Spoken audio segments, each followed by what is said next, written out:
A'udzubillahi minasyaitonirrajim. Bismillahirrahmanirrahim. Innal hamdalillahi nahmaduhu wa nasta'inuhu wa nastahdihi wa nastaghfiruh wa na'udzubillahi min syururi anfusina wa min sayyiati a'malina. May yahdihillahu fala mudhillalah wa may yudlilhu fala hadiyalah. Asyhadu an la ilaha illallah wahdahu la syarikalah wa asyhadu anna Muhammadan abduhu wa rasuluh. Allahumma anfa'na bima 'allamtana wa 'allimna ma yanfa'una wa zidna ilma. Subhanaka la ilma lana illa ma 'allamtana innaka antal alimul hakim. Allahumma amin. Baiklah, kita akan mempelajari, okey tengok dekat depan dekat skrin ya. Saya akan banyak gunakan catatan dan juga nota yang disediakan untuk bengkel ni ataupun untuk kelas ni. Jadi memang kalau boleh bagi saya lah dalam kelas ni jangan tulis. Jangan tulis banyak, jangan tulis banyak, jangan sibukkan diri nak salin. It's okay, jangan salin.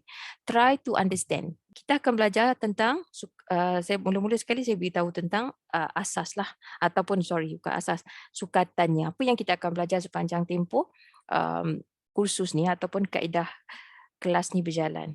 Baik, ini sukatan pelajarannya secara ringkas. Bagi orang yang dah belajar sikit-sikit, okey. Inilah juga yang dia dah belajar. Kat sini boleh juga tengok, saya dah tahu ya ni. Saya dah tahu. Kalau kita dah tahu, kita akan cari angle lain yang supaya kita dapat menambah apa yang kita dah tahu tu. Baik, kita akan belajar tentang pengenalan. Ni mungkin hari inilah. Dan kemudian harf, isim. Ini benda ni. Daripada hari ini ni kita akan teruskan ya. Baik. Okey, inilah yang saya katakan tadi pengenalan. Ini secara overview-nya. Dalam setiap nombor-nombor ni, nombor ni bererti macam ni. Ni lesson 1. Okey. Dalam lesson 1 ni, dalam pelajaran pertama, ni lesson 2, lesson 3, 4, 5, 6 dan sampai ke 6 ni lah seterusnya. Baik, ni saya baca sekali lalu je. Maknanya kita akan belajar tentang kalam. Apa yang kita belajar? Bila kita belajar tentang kalam, kita kata kita belajar tentang lafaz ataupun perkataan yang tersusun membentuk ayat yang sempurna dengan menggunakan bahasa Arab. Yang dikatakan kalam tu apa dia? Yang kita sedang belajar ni, iaitu Al-Quran.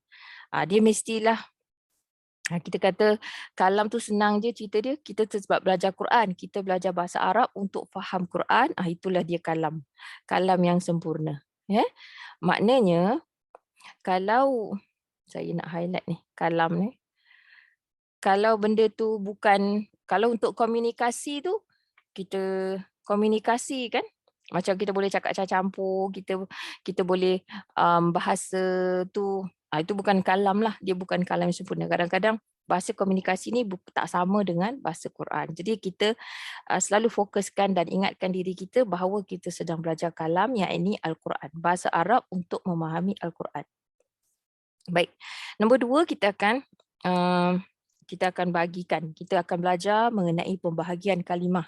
Kalam tu semua yang kita tengok dalam bahasa Arab ni, maknanya dalam Quran tu, semua dia akan dibahagikan. Boleh kita kelaskan dia kepada kumpulan, 3 kumpulan sahaja. Iaitu, ni nanti kita akan pergi lebih detail lah. Ni semua pun ada dalam modul 1 ni. Okey. Ini saya nak cerita sikit je tentang belajar Nahu. Belajar Nahu ni belajar apa sebenarnya? Belajar Nahu ni sebenarnya lah peringkat pertama. Yang kadang-kadang yang sebab kebanyakan orang yang paling takut ni. Belajar Nahu, belajar apa tu? Saya takutlah nak belajar Nahu.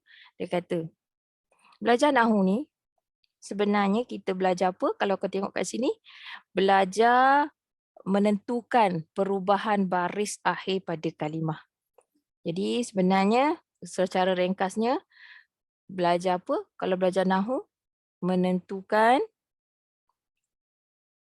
perubahan baris akhir pada kalimah. Dan kita melihat fungsinya di dalam ayat. Fungsi kalimah tu. Okey. Tapi kita kena tahulah dulu. Ni cuma saya bagi tahu ni kenapa? Sebab saya nak kita peka sikit pada apa yang kita pelajari ni. Baik. Kalau kita tengok dalam Quran, kadang-kadang kita tengok perkataan tu Allah. Ada Allahu. Ada Allahi. Ada Allah ha. Semua perkataan tu makna dia sama. Tapi kita dapati perubahan baris akhir. Ini yang kita maksudkan. Bila perubahan baris akhir tu, bila berlaku perubahan baris akhir tu, bererti fungsi dia dah berubah. Maknanya tugas dia dalam ayat tu dah berubah. Itu yang kita akan pelajari.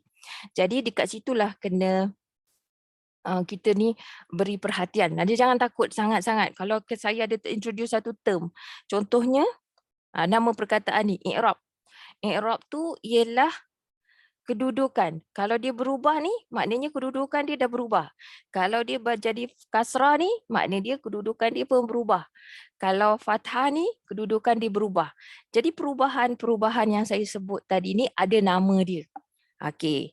Jadi inilah nama dia. Kadang-kadang tak dapat tidak saya kena sebut. Sebab itulah dia pelajaran nahu. Baris akhir yang berubah kalau dhammah marfu', kalau nama dia. Jadi kalau setiap kali kita rasa macam kaget je kan, kita rasa macam terperanjat, alamak, saya tak tahu. Okey, refer semula kepada muka surat ni. Maknanya kita boleh refer kat sini kalau nak tengok. Tapi pada hari ini saya tidak mahu kita bukan belajar tentang ni. Perubahan tu kenapa berubah? Kita belum lagi. Cuma saya nak sebut tu peka kepada belajar nahu ni apa dia? Belajar melihat dan menentukan perubahan baris akhir. Yang senangnya bila kita belajar Quran ni, Al-Quran ni kan satu je kan. Senangnya Quran ni baris semua dah ada. Semua ada baris. Baris dah tersedia. Kita cuma nak tahu je. Oh, kalau baris ni apa? Kalau baris ni kenapa? Jadi bila kita baca ayat-ayat Quran ni, kita kena peka sikit lah masa kita nak belajar ni. Kalau kita belajar tajwid, perubahan baris akhir tu cikgu kita mesti marah kan? Kita suruh betulkan kan? Kalau kita dalam tajwid kan kesalahan besar. Kesalahan jali tu apa dia? Kalau kita salah letak baris, kalau kita salah makhraj. Sebab apa? Kerana bila kita salah baris tu dia mengubah makna. Kesalahan baris dan makhraj dia boleh mengubah makna. Okey, contoh. Salah. Jadi ni kata kalau salah tu tak bolehlah kita teruskan. Pasal ini Allah kata. Kita tengok dalam surah. Okey, surah 9 ayat 3. Surah ni jugalah yang menyebabkan pelajaran nahu ni ditekankan. Makna pelajaran tata bahasa Arab. Tata bahasa Arab. Saya baca daripada sini. Saya ambil yang ni. Kisah dia ayat ni, satu ketika salah satu sahabat, ketika ni Rasulullah SAW dah tak ada. Kemudian dah ramai dah orang Islam. Dah ramai orang memeluk Islam ketika tu ya.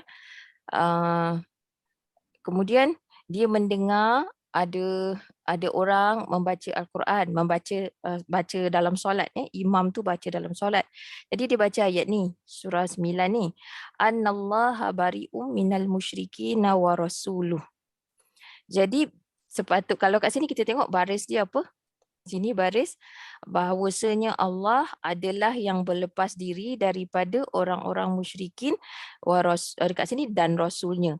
Jadi kalau kita terjemahan kita pun kita kata dan rasul, dia baca, orang tu baca ialah bukan baris dhammah tapi dia tersalah baris. Dia kata dia baris kasrah. Silap. Dia baris kasrah. Dia baca baris kasrah. Jadi kat sini ayat tu telah berbunyi, maksud dia kalau kita tengok terjemahan dia dah siap-siap kata apa? Sesungguhnya Allah adalah yang berlepas diri dan Rasulnya adalah yang berlepas diri daripada orang-orang musyrikin, orang-orang yang syirik. Jadi ketika tu imam tu baca Annallaha bari'um minal musyrikina wa rasulih. Apa makna dia? Maksud dia ialah bahawasanya Allah yang berlepas diri adalah yang berlepas diri daripada orang-orang musyrik dan rasulnya. Kan jauh perginya tu. Maknanya Allah berlepas diri daripada orang musyrik dan rasul. Sedangkan ayat ni kerana baris ni kita patutnya terjemahkan bahawasanya Allah dan rasulnya berlepas diri daripada orang-orang musyrik. Dekat situlah maksud dia. Jadi menjadi kesukaan lah bila sahabat tu maksud saya menjadi kesukaan kepada orang yang bukan Islam, orang-orang munafik ketika tu. Jadi macam dengar. Bahayalah kan? Jadi satu mesej yang salah. Ni sebab kedatangan orang-orang yang memeluk Islam bukan daripada kalangan Arab. Disebabkan itu governor tu dengar, maka dia memerintahkan, maksudnya kena belajar bahasa Arab. Jadi di situlah dia ada satu orang yang nama dia Aswad Ad-Du'ali tu, dia itulah yang ditugaskan. Sekarang saya ingat Khalifah Ali ketika tu. Jadi dia memerintahkan supaya orang-orang yang bukan Arab ni baca balik. Bukan baca. Belajar bahasa Arab Al-Quran ni supaya tidak salah dalam mentafsirkan ayat. Itu dari segi situ pun dah salah. Banyaklah maknanya kat situ. Itulah jadi kepentingan kita pun macam tu juga. Ya, kita baca supaya kita tak pandai-pandai. Kita tahu, kita cakap tu kita bukannya ambil secondary. Kadang-kadang kalau kita tengok dalam Quran, dia ada sebelah tu ada terjemahan. Surah 13 ayat 28. Okey, bacakan pada saya terjemahan ayat tu.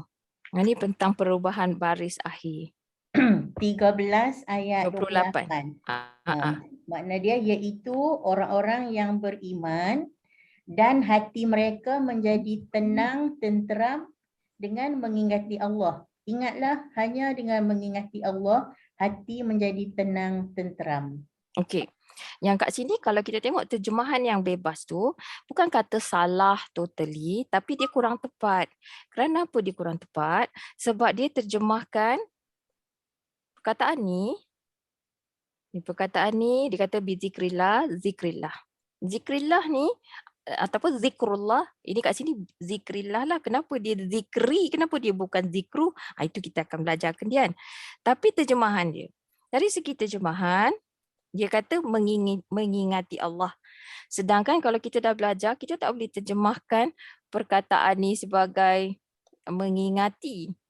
Boleh tak? Sebab dia adalah kata nama. Kalau kata nama untuk ingat, apa dia? Peringatan. Peringatan. Ni banyak cikgu bahasa Malaysia dalam ni. Jadi contoh perkataan, okey, bezakan mengingati.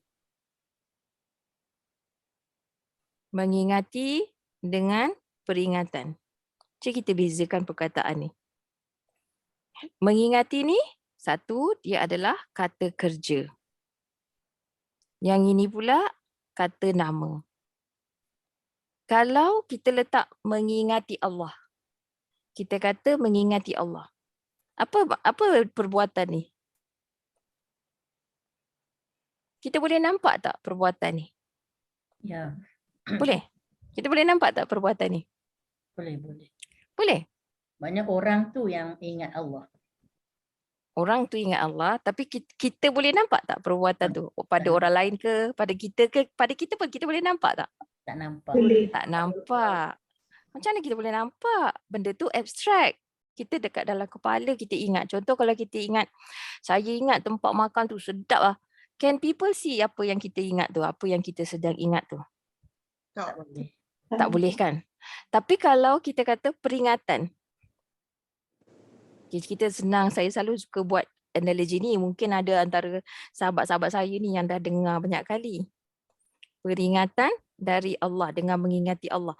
Jadi cerita perbuatan mengingati Allah ni boleh dilakukan di mana-mana dalam keadaan kita sedang buat benda yang tak elok pun kadang-kadang kita teringat Allah, kita berhenti buat benda yang tak elok tu.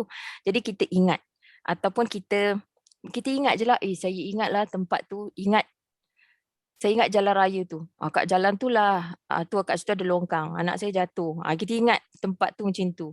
Tapi tak perlu ada tindakan. Itu hanyalah satu bentuk pekerjaan lah. Benda tu pun abstrak. Tapi kalau peringatan daripada Allah, kita bandingkan. Mengingati jalan raya dengan peringatan di jalan raya.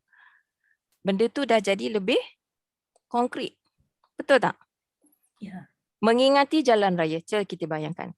Kalau kita mengingati jalan raya, kita mengenang. Maksudnya dalam erti kata lain boleh juga kita maksud mengenang. Tapi tak semestinya ada apa-apa tindakan. Mungkin itu satu perkara yang lampau, kita ingat jalan tu lah kita jumpa kawan kita lah, jalan tu kita jatuh ke, macam tu kita ingat je jalan tu. Jalan Melaka, oh jalan tu dulu masa dulu kecil, sekarang dah besar, kita ingat. Tapi kalau kita tengok peringatan jalan raya, apa yang kita nampak? Bila saya sebut je pun peringatan jalan raya, apa yang kita nampak? Kita nampak, kalau kita nampak macam ni, kita buat apa? Kita nampak. Atau kita nampak tanda macam ni dekat tepi jalan raya. Apa punya? Ada apa-apa yang berlaku? Kalau kita yang memandu, kalau kita yang nampak tu, kita ada tindakan kan? Kita ada nampak peringatan, oh kat sini 90 km sejam, saya dah pergi sampai 120 km sejam. Jadi ada tindakan bila kita dapat peringatan tu. Kepada orang yang faham, kepada orang yang dah ambil lesen, kepada orang yang dah tahu simbol-simbol ni bererti apa. Jadi dia boleh dapatkan manfaat daripada peringatan-peringatan yang diletakkan di sepanjang jalan tu. Begitulah Quran tu. Tapi kalau mengingati Allah, contoh kita balik semula kepada ayat tadi, surah 13 ayat 28 tu. Jadi contohnya kan, kalau orang tu mengingati Allah, kata dia bukan nampak peringatan tu sebab dia tak faham. Dia ingat je kat mana-mana pun okeylah. Kalau saya dengar lagu-lagu yang syahdu ni, saya terus ingat Allah. Saya rasa tenang hati saya. Betulkah macam tu? Boleh tak? Boleh tak macam tu? Ataupun dia kata, kalau saya menari-menari, saya buat zikir saya sebut je, ikut suka hati sendiri. Tapi hati dia tenang. Adakah peringatan Allah tu patut dijadikan begitu? Jadi kat situlah. Daripada situ kita punya terjemahan tadi, peringatan daripada Allah sebab dia isim. Ini kata nama kan? Dengan bezakan dengan mengingati Allah. Peringatan daripada Allah itulah yang akan menjadikan hati-hati tenang bila dapat peringatan. Kenapa kena buat ni? Kadang-kadang hati kita resah, gelisah. Kita nak buat apa sebenarnya? Kenapa kita masalah dalam hidup ni? Jadi bila kita tengok Allah kata dalam ayat yang ni, contohnya Allah kata sebabnya orang yang tak mengingati Allah, sebabnya orang yang lalai daripada peringatan kami jadikan dadanya sempit. Oh sebab tu kot. Jadi sebab banyak, maknanya sebab kita banyak masalah tu sebab kita banyak dosa, hubungan kita tak betul, kita macam itulah. Kita tak boleh buat Quran ni sangkaan-sangkaan yang macam semalam saya kata dalam kelas yang sebelum ni. Jadi kat situlah bila kita terjemahan kita kurang tepat kerana kita tak tahu ruling bahasa Arab tu, kita ambil yang terjemahan tadi. Tatma'innul qulub tu kita terjemahkan jadi kat sini. Ni orang-orang yang beriman. Jadi ramai orang yang perasan. Dia rasa dia dah beriman dah. Sebab dia tenang. Sebab hati dia tenang. Tenang dia sebab apa? Sebab dia selalu zikir. Zikir dia pula diajarkan oleh burung lah. Zikir dia diajarkan oleh tu. Dia faham zikir tu lafaz tu saja. Sedangkan this one maksud dia ialah peringatan daripada Allah. Apa dia peringatan daripada Allah? Disebutkan dalam ayat yang lain. Wa may ya'shu an dzikri rahman nuqayyid lahu syaitanan fahuwa lahu qarin. Apabila dan orang yang berpaling daripada peringatan daripada Allah. Kita tengok, kalau kita tengok surah tu, dia terjemahkan pula sebagai peringatan daripada Allah. Daripada yang Maha Pemurah. Betul tak Kak Nas? Kak Nas bacakan sahaja terjemahannya. Surah 43 ayat 36. Oh sorry, 30 ayat 36.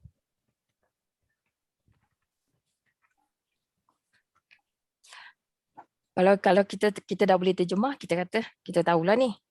Ni terjemahan lafziah yang ikut daripada situ. Maknanya ni bahasa Arabnya. Dan barang siapa dia berpaling daripada peringatan daripada Yang Maha Pemurah. Dalam terjemahan dia mesti tulis Al-Quran. Peringatan daripada Yang Maha Pemurah. Kami adakan baginya satu syaitan. Maka syaitan itu baginya adalah peneman yang setia. Kawan karib. Qarin. Betul tak Kak Nas? Dalam terjemahan tu dia kata? pengajaran. Dia kata pengajaran. Dalam ada siapa lain pelajaran lain? Yang Quran Kak Nas dia cakap pengajaran, peringatan, betul-betul. peringatan kan? Dan sesiapa yang berpaling daripada peringatan dan bracket Al-Quran. Peringatan. Jadi Zikri, Al-Quran. zikri peringatan. Zikri ni sebenarnya peringatan. Jadi orang yang sebutkan nama Allah berarti disebutkan Al-Quran. Kalau dia faham, dia tahu kenapa. Macam tadi ayat tadi. Sahabat tu dia lalu dia dengar. Ini orang ni kata Allah berlepas diri daripada Rasul pula. Daripada dengan berlepas diri daripada orang musyrik dan Rasul. Tak boleh jadi ni. Sebenarnya Allah dan Rasul ni berlepas diri. Tak bertanggungjawab. Maknanya masuk neraka orang-orang yang syirik ni. Dia bukan nabi yang Allah berlepas diri tu. Macam itulah kalau kita faham tu, kita dengar pun kita dah boleh faham. Macam itulah maksudnya kita tahu ini dimaksudkan untuk siapa ni. Itu yang saya kata kalau kita dengar kita boleh dapat pelajaran dan peringatan daripada Al-Quran. Zikri Rahman ni antara maksud dia apa tu adalah peringatan tu adalah Al-Quran. Okey, jelas tak yang tu? Jadi macam rasa terpanggil tak ataupun rasa perlu ke tidak kita belajar Quran ni faham? Kita bayangkan macam mana keadaan satu ketika yang macam mana kitab Injil tu semua jadi diselewengkan sebabnya dia tidak didatangkan dengan bahasa yang asal tu. Sebanyaknya dah jadi penyelewengan kerana daripada translation, loss in translation. Jadi kat situ dia masukkan pendapat-pendapat ulama mereka ataupun rahib-rahib mereka ataupun pendeta. Tu yang banyak sangat version. Sedangkan Quran yang bahasa Arab ni satu je versionnya. Dia tak ada versioning lain. Terjemahan je lah. Terjemahan bahasa Melayu, terjemahan bahasa Malaysia, terjemahan bahasa Inggeris, terjemahan bahasa Urdu, bahasa macam-macam bahasa, segala bahasa dalam dunia ni. Sebagai permulaan untuk kita dapatkan pelajaran. Bila kita dah dapat tu, kena ada usaha untuk baca dan faham. Seperti mana kita buat dengan makalah ataupun bahan bacaan yang lain. Jadi dekat situ, belajar bahasa Arab ni selalunya orang macam kita jadi macam ni, kita manja sebenarnya, kita dah manja sebab dah ada, kita rasa macam cukup lah. Tapi sebenarnya bila kita tengok ayat-ayat Quran tu, Allah kata Quran yang diturunkan dalam bahasa Arab. Kita wajib, tu pun Allah wajibkan sikit je dekat ayat tu Fatihah kan. Jadi sikit lah tu, cukup lah tu. Kita faham Fatihah, lepas tu kita dapat Quran ni menerangkan Al-Fatihah keseluruhannya. Seluruh Quran ni menerangkan Al-Fatihah. Jadi kalau kita faham the basic bahasa Arab tu, insya-Allah Fatihah tu kita faham, kita tahu ayat-ayat ni yang adalah menjelaskan kepada Fatihah. Jadi kena ada step tu lah. Anti Hasna, jawab saya menjawab soalan tak? Tentang kepentingan ni. Ya. Anytime saya tak menjawab soalan, kita jadi kelas ni santai sikit lah ya. Janganlah serius sangat. Alright, Nanti kita okay. tak ni. Nanti saya duk menikmati. Jadi dalam kelas ni bererti kalau kita dapat peringatan daripada Allah ni, kita tak boleh macam rasa complacent. Masuk kelas ni tenang aja, duduk je, kita tak payah buat apa-apa, tak boleh. Dia kena ada usaha juga daripada kita. Kita bayangkan orang-orang yang terdahulu tu dah usaha dia dah banyak sangat nak bagi kita ni faham. Terutama kita tengok daripada Nabi dan sahabat baginda. Maknanya ilmu ni kalau ada orang kata pada kita, mana boleh belajar terjemahan ni? Sebab ada orang yang cakap macam tu, ini bid'ah, dia kata. Ini tak boleh belajar. Biarlah, kenapa kita nak pandai-pandai? Dia ada dua end of the spectrum ni. Satu, dia kata kita belajar yang Quran nak faham ni, ini semua bid'ah. Ada satu lagi end of the spectrum, dia kata buat apa kita nak belajar ni? Ulama dah siap dah bagi tahu kita. Dia macam tu pula.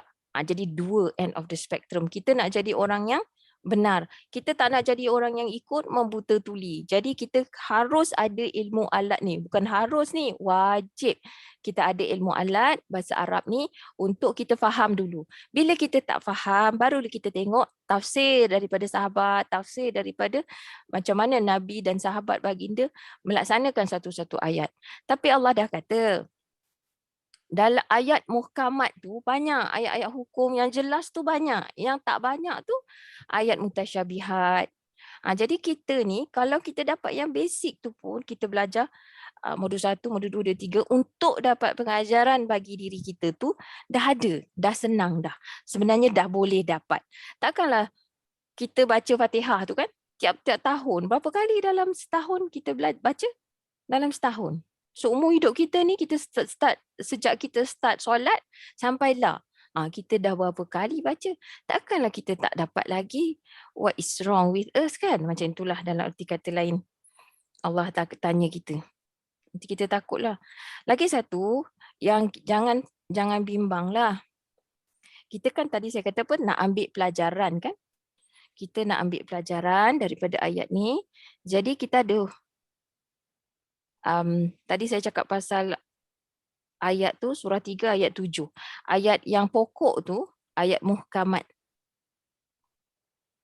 Kita bukan tadabbur jadi saya nak bagi ringkas je lah. Muhkamat ni ayat-ayat hukum, ayat yang jelas. Dia jelas. Jelas, ada banyak examples dalam Quran. Macam kalau kata qul huwallahu ahad. Senang je dah tu kan. Sikit je. Katakanlah oleh engkau dia adalah Allah yang Esa. Tekan tak faham yang tu nak kena tafsir macam mana lagi? Maksudnya Allah tu Esa. Allahu Ahad. Allahu Samad. Allah adalah tempat bergantung. Adalah tempat penggantungan. Jadi kat situ pun dah jelas dah. Ayat tu simple je. Kita belajar tu lah nanti. Kita belajar ayat simple. Kita belajar ayat simple. Ayat simple tu banyak dekat dalam surah-surah yang pendek tu. Jadi kat situ kita dah ada satu bekal nanti. Kita dapat faham. Setidak-tidaknya juzuk amma. Setidak-tidaknya paling basic Al-Fatihah. Kita mesti cuba faham. Dengan bahasa Arab dia dekat situ sikit je pun dah dapat dah. InsyaAllah.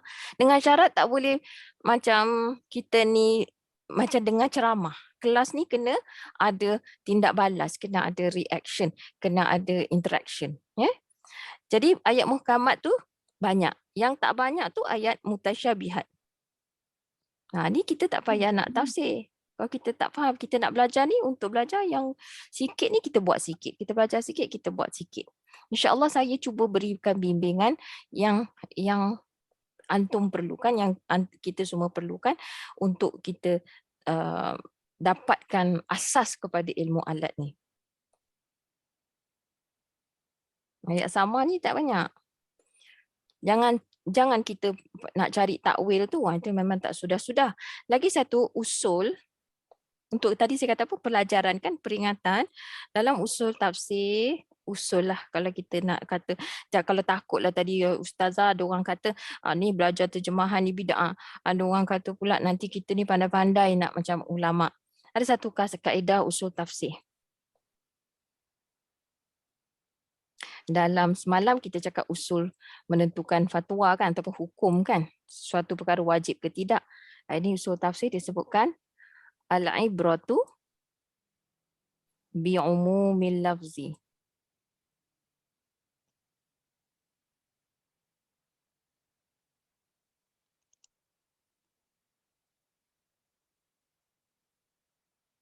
La bi khususi sabab. Maksud dia apa? Pelajaran itu ataupun ibrah. Ibrah ni bahasa kita dah jadikan bahasa kita juga kan. Al-ibratu bi umumil lafzi. La bi khususi sabab. Maknanya ibrah itu, pelajaran itu dengan lafaznya yang umum. Boleh diambil daripada lafaznya yang umum. Tak semestinya dengan asbab. Maksudnya asbabun nuzul ataupun dengan sebab-sebab yang tertentu. Jadi untuk kita ni belajar bukan kita nak tafsir tau. Bukan kita nak jadi mufassirin jauh. Kita memang tak ada kelengkapan tu. Kita tak cukup. Tapi cukup untuk kita sendiri baca. Untuk kita berfikir. Kita nak tadabbur untuk kita. Tadabbur kan wajib kan? Jadi kat situlah. Jangan kita mudah sangatlah ditakut-takutkan. Kadang-kadang orang takut-takutkan kita. Nanti kau ni belajar isim, fi'il, apa benda tu semua gila isim. Macam banyaklah orang takutkan. Dulu saya pun pernah ditakut-takutkan begitu. Dia kata jangan belajar terjemahan tu. Nanti kecil-kecil tu dia sebab manusia ni selalu ketakutan dia kepada apa yang dia tak tahu. Jadi kita belajar. Yang kita tak tahu tak apa. Kita belajar. Kita bukannya nak merubah sesuatu. Ini bukan sesuatu yang baru. Baru kat kita je lah. Tapi sebenarnya dia bukanlah sesuatu yang baru. Itu yang saya maksudkan tadi. Kita akan belajar perubahan baris akhir tu.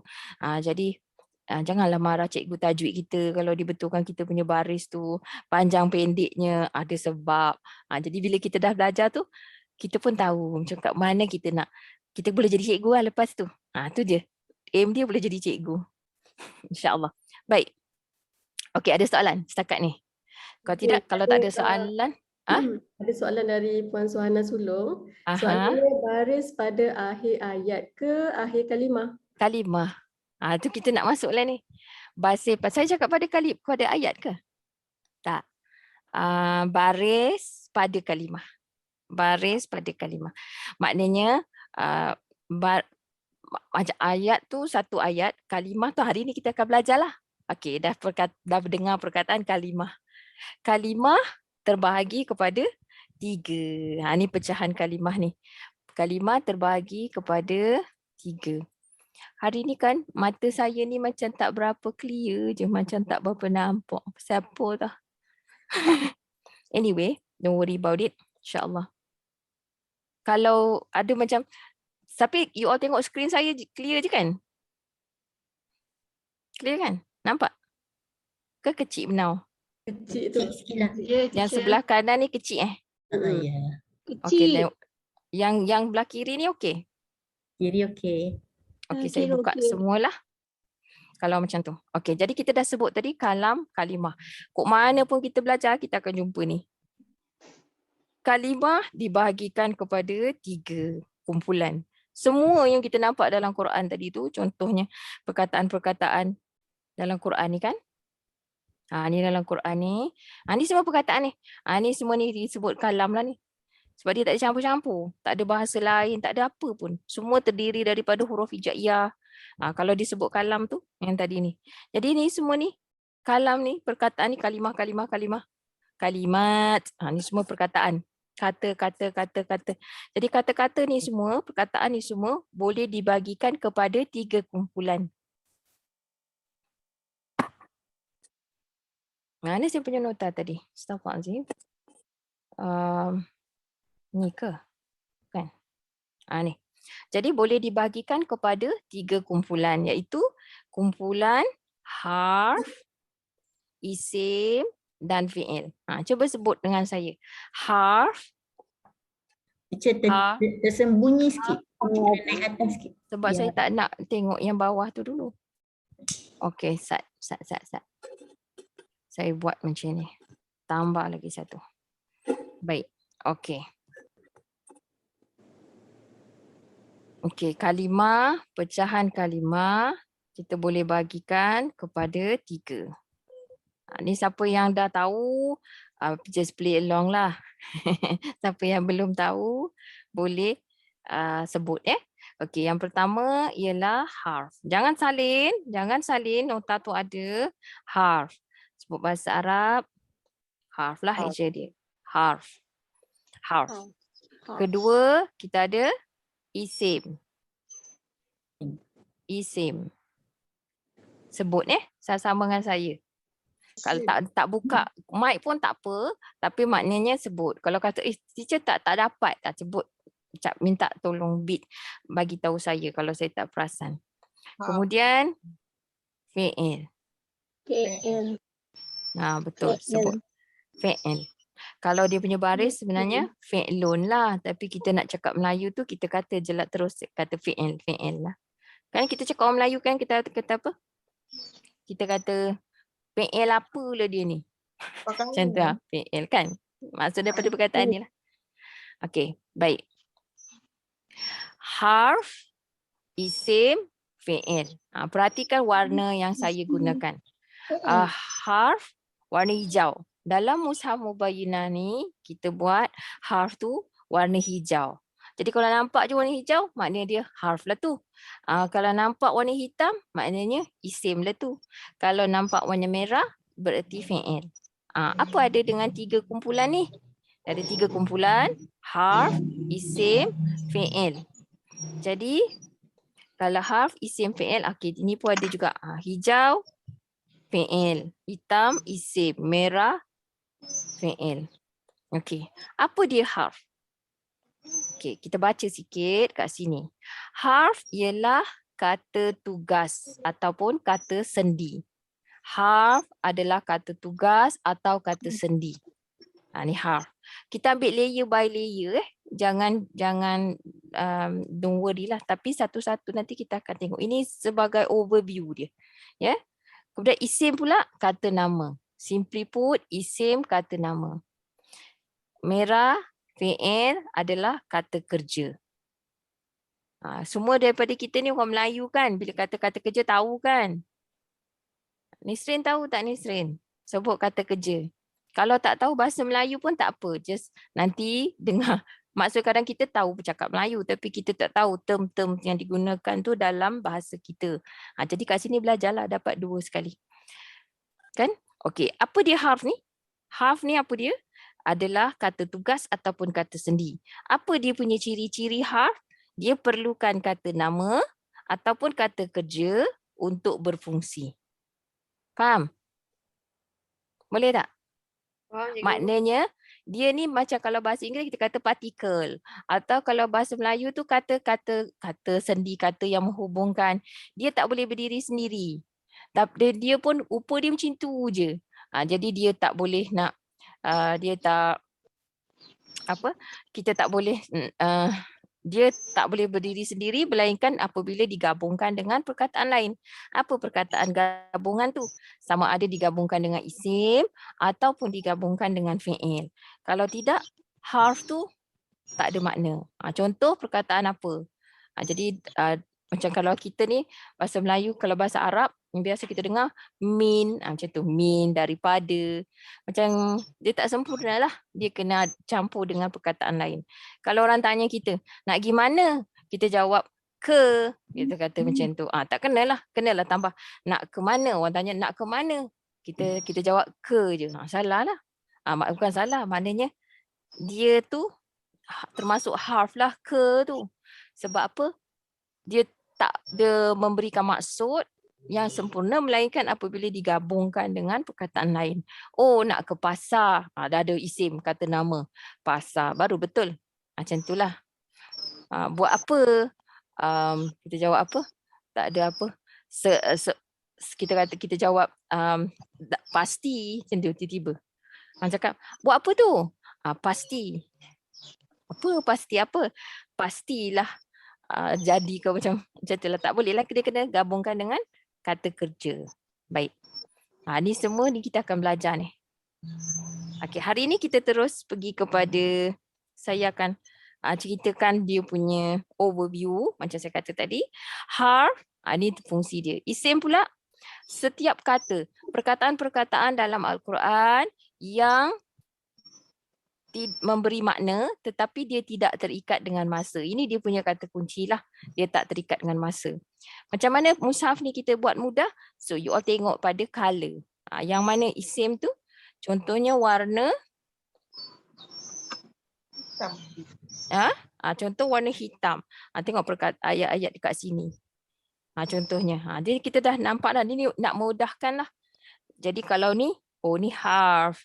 Ini merah ni fi'il.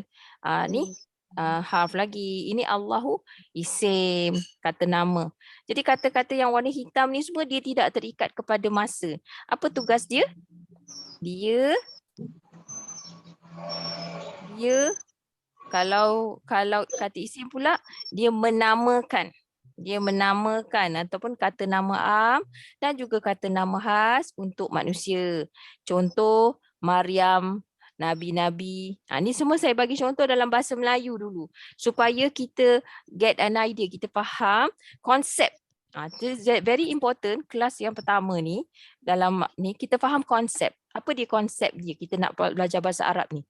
Konsep dia kita nak kenal kalimah tu. Kumpulan mana, kalimah ni apa tujuan dia, apa fungsi dia. Macam tu. So fahamkan konsep tu pada hari ini insya-Allah. Jangan risau, jangan hafal, tak payah tulis. Benda-benda yang tulis, yang menghafal tu daripada pihak kami, Al-Bayan. Pihak pelajar cuba fahamkan konsep tu. So kok mana tak faham tu, bagi tahu cepat-cepat. Bagi tahu. Kalau saya ulang, nak perlukan saya ulang, saya ulang. Okay, jangan risaukan orang lain, jangan berfikir bagi pihak orang. Maksud saya, jangan cakap, alah nanti kalau saya tanya kan orang lain tu dah tahu. Don't worry about that. You do not know. You tak tahu, you tanya. Okay? Okay, jadi kemudian kalau fi'il pula, kata-kata perkataan yang ada masa. Kenapa pentingnya kita tahu ni teacher? Kalau katakanlah ada soalan. Kita ambil je lah terjemahan tu. Dekat situlah kita kena belajar bahasa Arab ni sebab dia sangat, dia time sensitive.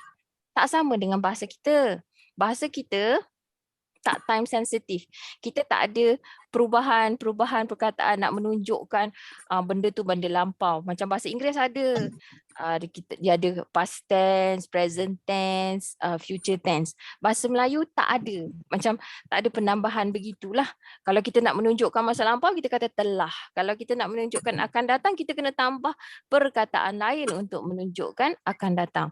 Tapi bahasa Arab ni, satu perkataan tu kadang-kadang dah ayat yang sempurna dan dah siap dah. Ada masa dekat situ, ada gender dekat situ. Kat situlah yang kita kena perhatikan perkara ni. Faham konsep tu dulu. Jadi kita dapat, bila kita faham yang warna merah ni terikat dengan masa. Jadi bila kita nak terjemah, tepat masa yang Allah sebutkan ni. Apa dia? Masa yang ni macam mana? Apa signifikan dia? Apa kepentingan dia, perubahan masa tu dalam ayat. Tu kat situlah kita kena belajar daripada basic tu dalam keadaan yang macam ni. Maksud saya faham konsep tu. Jangan hafal. Jangan susah-susah hati nak hafal. Sentiasa boleh refer kepada nota. Tak apa. Kita bukan nak ambil exam. Kita ni nak belajar untuk dengar tak ada exam gelak Suka Okey bagus. Memang tak nak exam. Kalau ada exam nanti kebanyakan orang leave group dah terus. Tapi kenalah kita bersungguh-sungguh jugalah. Bukan bererti tak payah bersungguh-sungguh Okey. Jadi 3 kumpulan ni harf, isim dan fi'il. Harf kata sendi ataupun kata tugas. Kata tugas ni dia ni akan menyebabkan berubah baris pada isim ataupun fi'il bila kata tugas. Okey. Back to tadi tu. Saya pergi satu-satu ni. Harf ni tadi ada 2. Satu, kata tugas dan kata sendi. Tu nampak tadi tu. Kata sendi. Kata tugas ni, dia ada tugas lah. Dia mengubah fungsi kalimah selepasnya.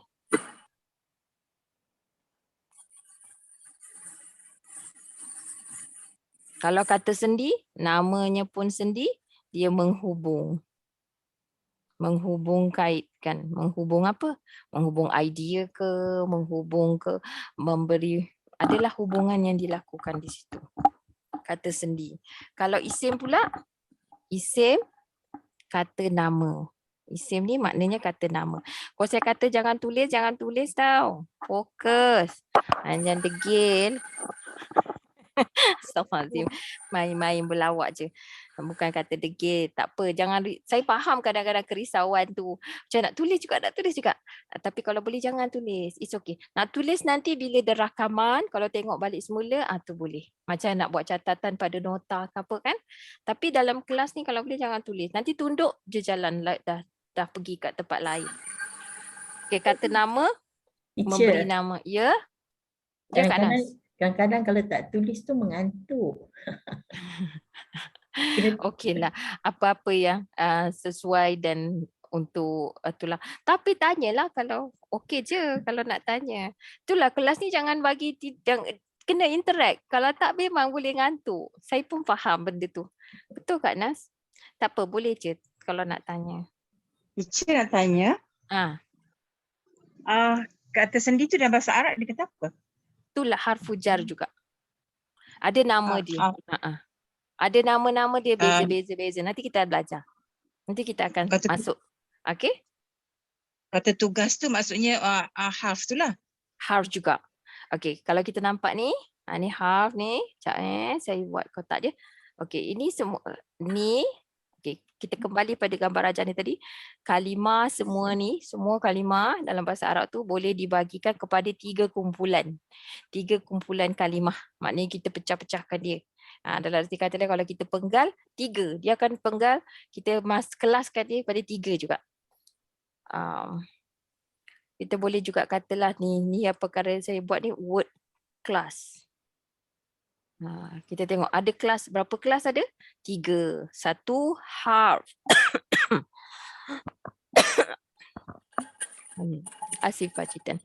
Jadi harf boleh jadi kita bagikan lagi 2. Lepas tu kata tugas dan kata sendi.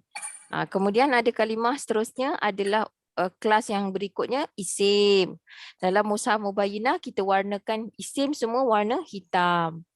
Isim ni apa dia? Kata nama. Bila maksud kata nama, perkataan yang memberi nama kepada manusia, kepada haiwan, kepada perasaan, benda yang abstrak, benda yang konkret, itu semua ada. Sifat, macam saya contohkan di sini tadi. Okey, ni Okey, kalau kata nama am, kata nama khas, maknanya dia boleh jadi macam tu. Dapat tak?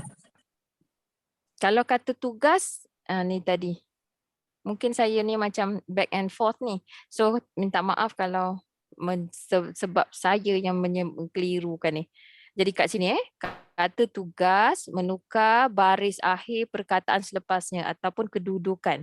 I'rab ni maksud dia kedudukan perkataan, kedudukan dan fungsi perkataan di dalam ayat. Jadi kalau ada kata tugas, dia menukar baris akhir. Itu dikata-kata tugas tu. Kat harfun nasab, tu kita akan belajar. Soon, insyaAllah besok ni kita masuk terus topik yang pertama iaitu harf. Cuma hari ni, macam saya kata tadi, saya bagi overview.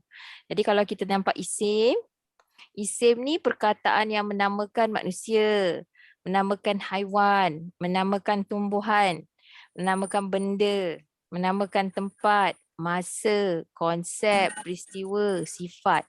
Dan juga ada kata nama am dalam bentuk gabungan isim. Itu contoh-contoh yang kita letakkan dalam kurungan tu. Kalau orang yang dah tahu bahasa Arab ni, kalau kita mengajar lagi kan untuk kanak-kanak, untuk budak-budak, kita boleh senaraikan. Maknanya kita boleh senaraikan, suruh kat anak-anak tu bagi contoh, kita letak cari perkataan tu dan suruh mereka keluarkan. Macam-macam lah, banyak latihan boleh bagi. Maknanya for each and every division ni of nouns untuk nama-nama. Tapi kat sini saya kat kelas ni kita tak adalah nak buat macam tu. Saya rasa faham kot. Kalau macam manusia ni, faham isim tu apa? Fahamkan konsep tu. Isim kata nama, harf kata sendi, fi'il kata kerja. Jadi kata kerja dalam bahasa Arab ni dia terikat dengan masa. Maknanya ada tanda-tanda yang menunjukkan, kalau kita nampak tanda ni fi'il madi. Jadi kalau fi'il madi kenapa? Kenalah terjemah macam fi'il madi. Macam mana kita terjemah? Ada perkataan macam ni, telah. Ni bahasa kita, telah berdiri oleh Muhammad. Itu terjemahannya. Perkataan dia, qama Muhammadun contohnya. Contoh jadi, telah berdiri oleh Muhammad. Bahasa Arab 2 je kalimah. Tapi bahasa kita 1, 2, 3, 4. Macam itulah. Itulah terjemahan dia. Terjemahan tu kena letak, kalau fi'il, kena letak fi'il madi, kena letak telah. Kalau kita kata kerja masa kini, fi'il mudhari', tak payah letak telah. Muhammad berdiri ataupun sedang berdiri. Bergantung kepada ayat. Kemudian ada lagi kata yang ketiga, masa depan. Masa yang ketiga. Keterikatan dia dengan masa ada 3 masa lah. Masa lampau, masa kini dan masa depan. Masa depan boleh jadi fi'il mudhari' juga. Jangan risaulah pasal term ni. Kita akan go in depth nanti. Cuma ni bagi overview je. Okey, boleh tak saya tanya? Hari ni kita belajar pasal apa? Kita belajar tentang Pecahan kalimah. Pecahan kalimah. betul, pecahan kalimah. Kalimah boleh dibagikan kepada berapa kumpulan? 3. 3. Sebutkan. Harf, Harf, isim, fi'il. Apa maksud harf? Kata tugas, kata sendi. Kata sendi. Apa maksud isim? Kata nama. Apa maksud fi'il? Kata kerja. kerja. Kata kerja. Okey. Perkataan kata harf ni apa tugas dia? Apa dia punya, apa yang kita faham bila sebut harf ni maksud dia apa? Apa tadi saya explain? Bila kata-kata harf tu maksud dia punya kita terus Tak nampak. boleh berdiri sendiri. Betul. Ayat yang menghubungkan. Ya, dia sama ada dia bertugas, dia ada tugas dia tak boleh berdiri sendiri. Dia mesti bergabung dengan kalimah lain. Macam itulah. Betul. Apa fahaman yang betul. Lagi seterusnya, isim pula apa kita nak kata? Kita tahu Dia ada nama dia kata kata am, nama kata khas. apa? Dia ada kata nama am dan ada kata nama khas. Untuk apa tu? Untuk menamakan. Manusia. Dia menamakan Dia manusia. Betul. Menamakan manusia. Okey. Lagi? Fi'il pula? Kata Apa yang kerja. kita kata kerja? Apa ciri-ciri kata kerja? Apa ciri fi'il ni? terikat dengan masa. Dia tidak terikat dengan masa. Dia ada Terikat dia dengan ada faktor masa. Ya, dia terikat dengan masa. Betul. Okey. Ya, Nak tanya, silakan. fi'il madhi tu kan? Teacher, contoh teacher telah tulis telah berdiri oleh Muhammad. Disama tak dengan Muhammad? Muhammad telah berdiri. Dari segi mafhum sama. Tapi kerana kita nak belajar ni, kita nak belajar Nahu ni, kaedah al-bayan ni kita buat macam tu. Maknanya kita letak dulu dekat belakang. Kenapa? Nanti kita akan belajar masa kita masuk fi'il tu nanti. Kerana susunan bahasa Arab tu begitu. Okey, kita patah balik sikit. Kita belajar bahasa Arab untuk faham Quran. Jadi kita tidak terus mafhumkan ataupun kita terus fahamkan dalam bahasa kita. Kita belajar Nahu. Jadi Nahu dia tu susunan dia tu macam tu. Maknanya susunan dia letakkan perkataan yang kata kerjanya tu dulu, baru datang dia punya pelaku dia. Contoh macam itulah. Jadi kita terjemahkan betul-betul ikut kepada conventions ataupun undang-undang bahasa Arab tu. Kat situlah pelajaran Nahu kita berlaku. Nak bezakan fi'il mudhari' dengan fi'il madhi. Fi'il madhi daripada fi'il mudhari'. Bagus. Satu pemerhatian yang baguslah. Mungkin ada basic sikit ke? Puan Suhana. Pernah belajar basic je, teacher. Betul. Alhamdulillah, siapa yang ada basic, alhamdulillah. Siapa tak ada basic pun jangan rasa takutlah. It's okay. Boleh tanya. Kadang-kadang kita relax saja kita belajar dan kita rasa macam ni. Apa yang kita dapat tu semuanya saya ni sampaikan saja.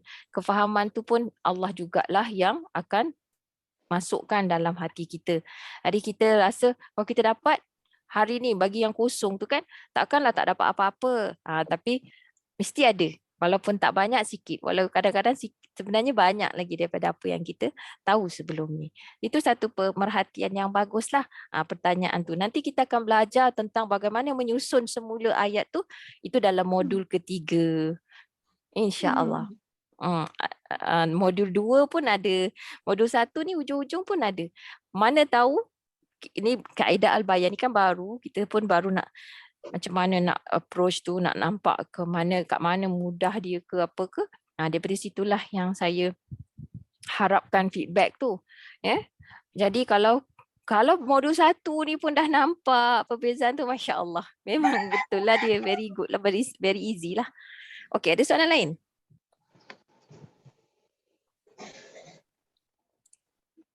Okey, nanti saya teruskan sikit. Jadi kat sebawah ni cuma lebih kepada penerangan yang ringkas. Dan kita akan pergi lebih in depth pada setiap satu pecahan kalimah ni. Jadi insya-Allah kalau hari ni tak ada isu tentang pelajaran hari ni, saya akan teruskan pada pelajaran harf esok. Besok tu bila pelajaran harf tu ada banyaklah latihan yang kita akan buat. Ni boleh baca. Siapa yang ada basic, siapa yang dah pernah, siapa yang boleh baca, dan dekat situ kan kalau kita baca ni nanti kita cuba macam bubuh question mark. Kita ada macam satu benda yang baru. Kalau kita belajar tu input +1 kan. So this is our +1. So +1 tu maknanya kita belajar dan kita start akal kita akan tanya, ni apa. Jadi very good questions tu. Bila questions tu ada, kita tengok besok kita belajar tu ada tak soalan tu. Ya okey, saya nak tanya. Jadi kita punya pemahaman insya-Allah lebih baguslah, lebih berbekas di hati kita insya-Allah taala. Baik, ada soalan. Lama tak dengar bunyi ayam. Siapa Puan Ros tu? Ada bela ayam. Masya Allah. Duduk kat Bandar ni kan. Alhamdulillah. Sauta, apa dia cakap perkataan? Sauta Jamil. Sauta Jamilah. Bunyi ayam tu. Ada hadis Nabi tentang ayam berkokok. Tapi bukan waktu siang ni, waktu subuh kan. Okey, ada soalan lagi ke? Bid, ada siapa-siapa bagi soalan? Ya? Saya ada.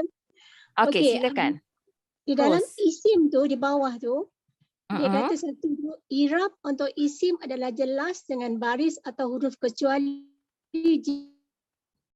dia akhiri huruf cacat. Maksudnya? Maksud dia perubahan baris pada isim tu kita boleh nampak. Nampak maknanya macam tadi saya bagi contoh Allahu, Allaha, Allahi. Tapi ada nama-nama, ada kata nama yang tak nampak. Macam contoh perkataan nama Nabi Musa. Betul? Musa manusia kan? Nama Nabi Musa. Ini contoh sikit. Conteng sikit lah. Okey. Contoh nama Nabi Musa. Pernah tak kita jumpa Musu ke Musi ke? Tak pernah kan? Tak. Musa sampai bila pun Musa juga. Isa sampai bila pun Isa. Nasara. Jadi tu dikatakan huruf cacat lah. Yang belakang ni. Huruf cacat tu, tapi dia berubah tak i'rab dia? Berubah. Ada. Tu kita belajar kemudian. Modul 2 in depth tentang i'rab. Kalau modul 2 nanti baru belajar i'rab. Belajar perubahan baris. Ini kenapa Allahu? Ini kenapa Allah? Kenapa tu modul 2. Tapi modul 1 ni tengok perubahan tu, menjadi peka kepada perubahan tu. Ni jadi kita nak terjemah apa? Kalau di baris ni kita terjemah apa? Ambil yang jelas tu dulu, insya-Allah. Alhamdulillah, saya sukalah kalau ada soalan-soalan macam tu Tapi kalau kita belum lagi, nanti saya bagi tahulah. Belum lagi. Nanti kita masuk kemudian. Okey, ada lagi?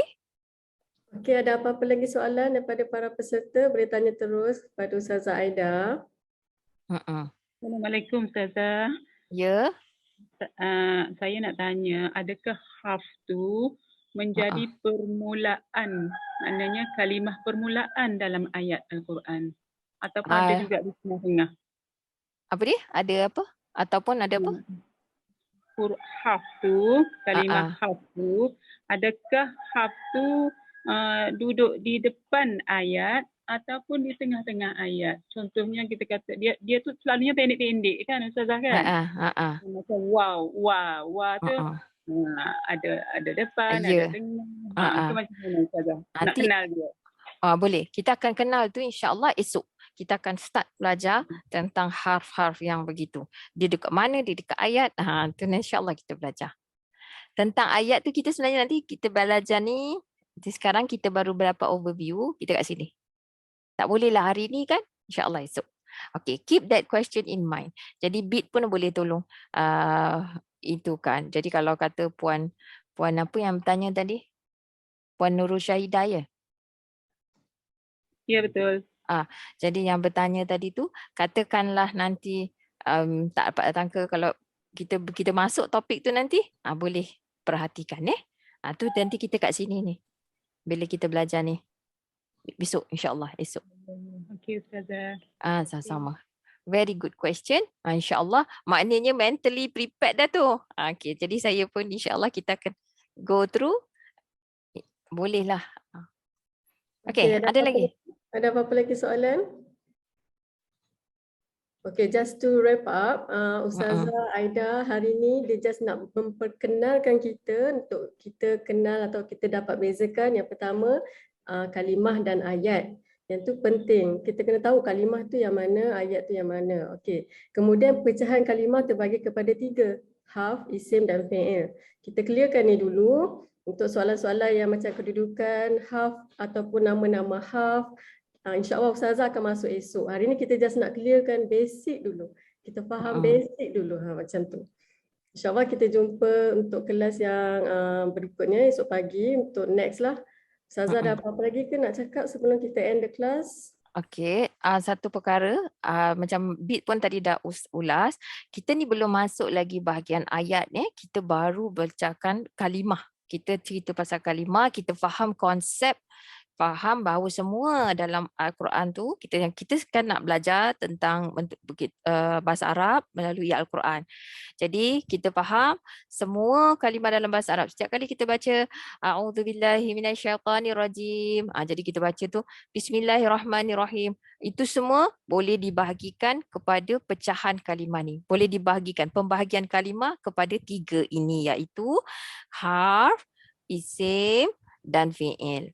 Yang memberi maksud dan memberikan makna, maksud saya ada fungsi yang besar dalam satu-satu ayat tu adalah fi'il dan juga isim. Manakala harf ni bukan tak penting. Dia penting tetapi dia mesti digabungkan dengan isim dan mesti digabungkan dengan fi'il, barulah dapat satu ayat tu kita dapat faham dengan sempurna. Kalau harf je tak boleh. Tapi kalau isim je pun tak boleh. Dia kena, kalau isim gabung dengan isim mungkin ada maksud. Itu nanti kita akan belajar kemudian lah.